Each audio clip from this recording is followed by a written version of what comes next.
आप सभी को नवरात्र के दूसरे दिन की हार्दिक शुभकामनाएं। मैं हूं मानवी त्यागी। नवरात्र के पर्व पर टेक्निया टीवी के विशेष कार्यक्रम में आपका हार्दिक स्वागत है। नवरात्रि प्रकृति में शक्ति की उपासना का पर्व है। नवरात्रि के पावन पर्व में मां दुर्गा के 9 स्वरूपों की विधिवत पूजा अर्चना का विधान है। देवी के ये 9 रूप शक्ति के विभिन्न स्वरूपों में हमारे सामने प्रकट होते हैं।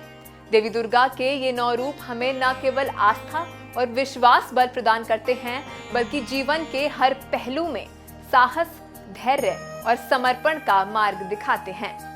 नवरात्रि के दूसरे दिन मां दुर्गा के दूसरे रूप मां ब्रह्मचारिणी की पूजा अर्चना की जाती है। यह स्वरूप तप, त्याग और संयम का प्रतीक है।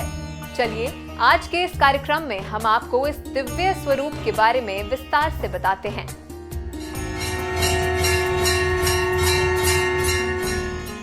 मां ब्रह्मचारिणी को योगी रूप में जाना जाता है। ब्रह्मचारिणी का अर्थ है वह जो ब्रह्मचर्य का पालन करती हैं। वह तपस्या और ध्यान की देवी हैं। इन्हें तपस्या की देवी इसलिए कहा जाता है क्योंकि इन्होंने भगवान शिव को पति रूप में प्राप्त करने के लिए घोर तप किया था। मां के इस स्वरूप में वे माला और कमंडल धारण किए हुए हैं। वो साधना और संयम का प्रतीक है।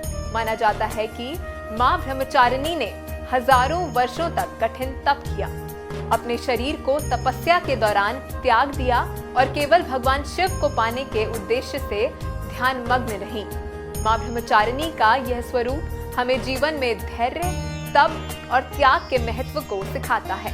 उनका संदेश है कि यदि हम अपने लक्ष्य के प्रति समर्पित रहें तो हमें सफलता अवश्य मिलेगी। मां ब्रह्मचारिणी की पूजा विशेष रूप से उनके भक्तों को संयम, तप और साधना की ओर प्रेरित करती हैं।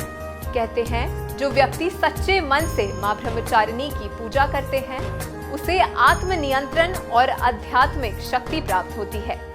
वह व्यक्ति जीवन की कठिनाइयों का सामना धैर्य पूर्वक कर सकता है। मां ब्रह्मचारिणी का आशीर्वाद हमें यह सिखाता है कि जीवन में चाहे कितनी भी कठिनाई हो, हमें अपने लक्ष्य से विचलित नहीं होना चाहिए। यह नवरात्रि का दूसरा दिन हमें तपस्या और समर्पण के गुणों को अपनाने के लिए प्रेरित करता है। तो इस नवरात्रि आइए हम सब मां ब्रह्मचारिणी से प्रेरणा लें और अपने जीवन में धैर्य और संयम को अपनाएं। यही मां का सच्चा संदेश है, तप और साधना से आत्मज्ञान की प्राप्ति।